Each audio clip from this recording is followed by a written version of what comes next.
right? I would say companies starting to embrace the concept that every single interaction or lack of interaction they have with a person is building brand affinity, which is to say marketing. I mean, really everything clear down to what a lot of companies have ignored, which is, you know what, your accounts receivable department is marketing, right? If your sales guy calls me up and kisses my butt, and then your collections guy calls me up and berates me,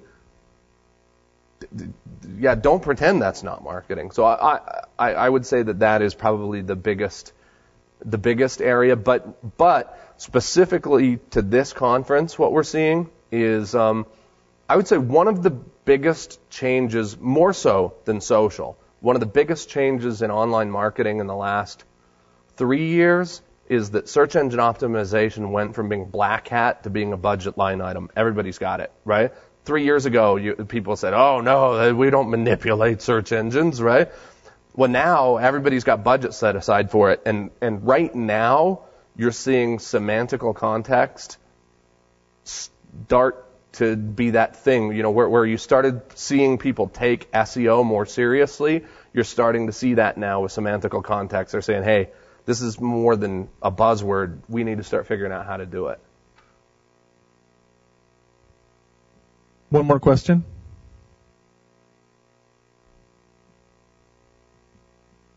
So because we're going off the network with our Web 3.0, would you say that would force everyone to improve the quality of their product? Because you're no longer controlling the flow of information. You know what? So there are a lot of possible answers to that. I mean, the simplest answer is, well, sure, yeah, make better stuff, and it'll sell better, right? But I got to tell you, one of the things that we're seeing in social is a tearing down of the curtain and a little bit of seeing the man behind it, right? I mean, as an example, you know, I blog and I speak and everything about marketing, right? Well, guess what? Like 3 years ago, my kids, I needed to start doing something with my teenagers to bond as family, right? And to stay physically fit. So I started doing judo with my kids 3 years ago, right?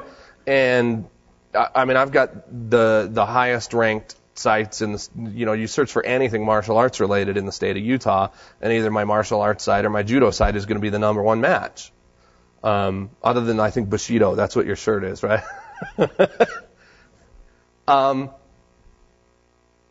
But that was a little weird for me, right? Because as I update my Facebook status and everything, you know, I got to tell you, when I go to judo with my kids and then I stop at the grocery store on the way back in and I'm in my judo gi, the looks I get, I might as well have worn my Dungeons and Dragons costume to the store, right? So I was a little torn. I'm like, well, do I on my Facebook, do I like hide this? Do I create a separate identity? Do I have to hide the fact that I'm not a marketer 24 hours a day, that I actually have a life and do things with my kids, right? And the answer is no. People start to realize that, you know what, I'm fat and I'm going bald, and that's okay because I've still got interesting stuff to say. And I think as brands can be more open and more realistic and more honest, you see a lot of people, you know, willing to accept that. It's not a blanket statement. You know, when my Delta flight is late, I'm not going to go, oh, I didn't realize that you had that problem going on. I'm okay with it now. No, I'm still pissed, right? But to think that, you know, go to a barbecue with your in-laws, and if you think there's not going to be any contention in life, that's unrealistic. I think the same is true with your brands, and that's going to be an evolution of the way people think. Thank you, Steve.